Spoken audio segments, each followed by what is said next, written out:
Hello there, Dylan Gallagher. How are you doing? This is another Emily Now episode where we talk about all things finance. Sometimes it's nerdy, sometimes it's technical, but as we help businesses and entrepreneurs increase their profits to ultimately increase their value, there's interesting topics of conversation that come up that we like to share because we know that many entrepreneurs and business owners share the same struggle.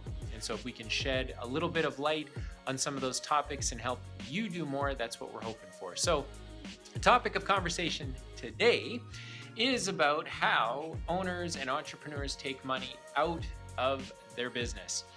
And let's just deal with some of the issues that can arise from that. So first of all, there's a couple different ways owners get paid. They can take a salary and run their cash withdrawals through payroll and have payroll deductions and all that sort of thing.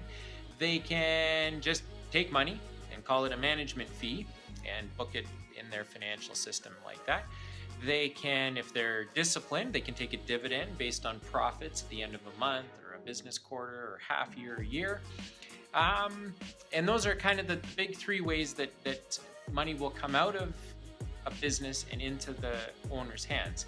The other way money comes out is through expenses. So a corporate credit card will run the expenses of the owner through the business, or the business will just simply pay for things that the owner will take and use for their own personal gain. So I'm not here to debate and to discuss how owners and entrepreneurs take their money out of the business. I'm here to discuss the impact that the money coming out has to the business, its bottom line, its profitability, and ultimately its value.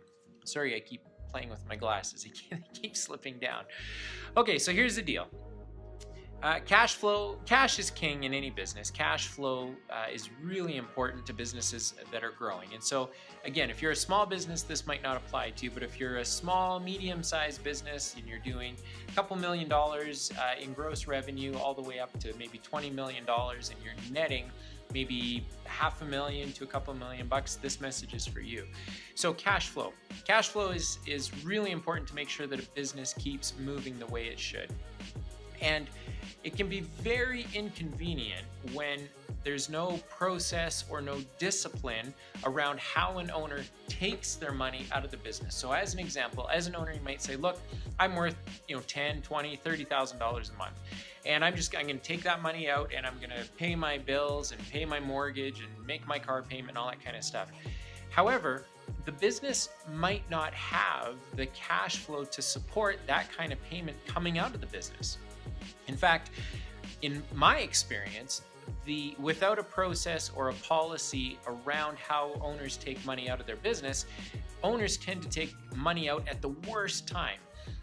When a business is struggling for cash flow, or maybe it's in a part of its cycle, or a season where cash is really, really tight, and the owners don't have a good enough handle on the stress that they're putting on the business because of how they're taking their money out of the business. And so it's really important if you're running a business or if you're charged with the task of cutting checks to the person who owns or runs the business, that they understand whether or not the business has that money to pay them.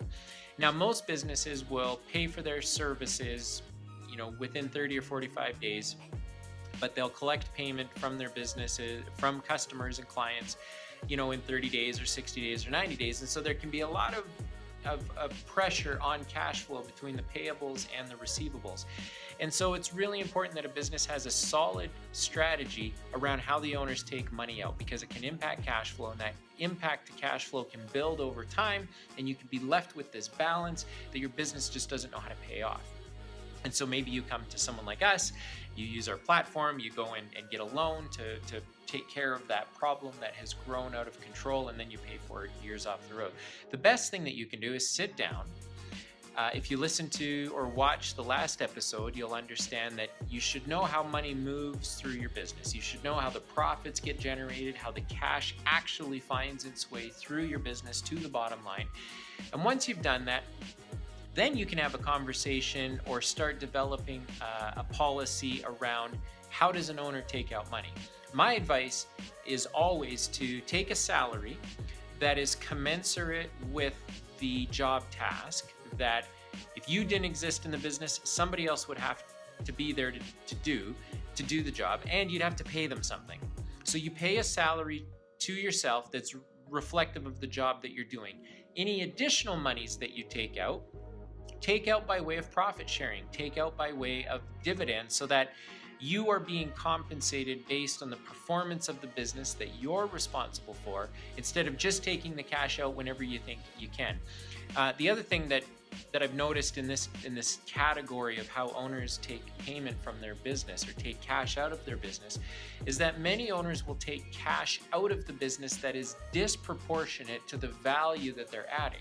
Now, I got to be careful here because this might upset a few people, but just because you run the business does not necessarily mean it's prudent to just take however much money out that you want because you're the owner. If you treat this business like an investment, and if you're serious about building some long-term value, then that is how you have to consider your business. You need to pay yourself what you're worth. Not what you think you're worth, but what you are worth. What is the job that you're doing specifically?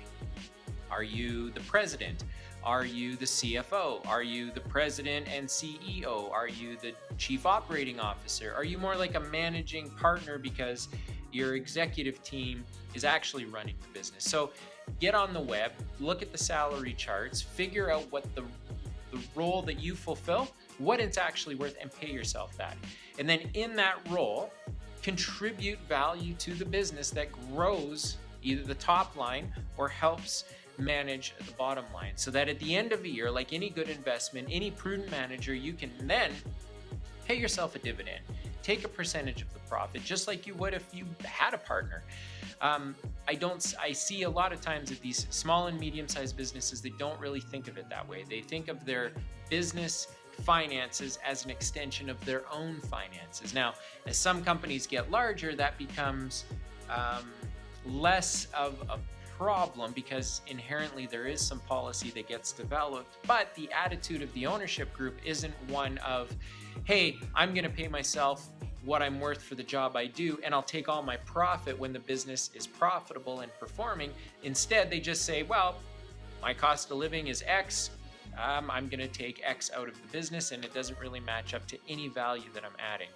And that can have an impact on your cash flow, but if you can do it, if you can develop the discipline, if you can develop the habit, if you can develop the policy of looking at your role as the owner as having to contribute value to the business, then taking profit and getting paid for the value that you're bringing over and above your job description, then it kind of makes sense, and you'll find that you've got a really great business that you can be proud of, but also has some longevity to it because you're not taking all the cash out at the worst time. So anyway, that was just something that I wrote about in the previous episode, or talked about in the previous episode, that I just thought I would flesh out a little bit more here. That if you own a business, that's great, good for you, amazing, but don't treat your business like your personal ATM machine. Develop the discipline to treat your business as an investment. Look at the role that you fulfill as having to hire someone for it, and what would you pay them, and then pay yourself that, but then come up with a bonus structure or a profit participation structure or a dividend policy so that you can take profits out, because it is your business and you should benefit financially from the risks that you're taking. So hopefully this has helped you a little bit.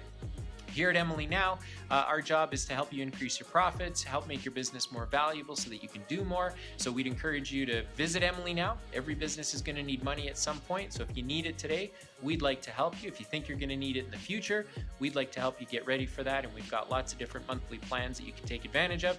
So thanks for watching or listening. And we look forward to giving you some more valuable content on the next episode.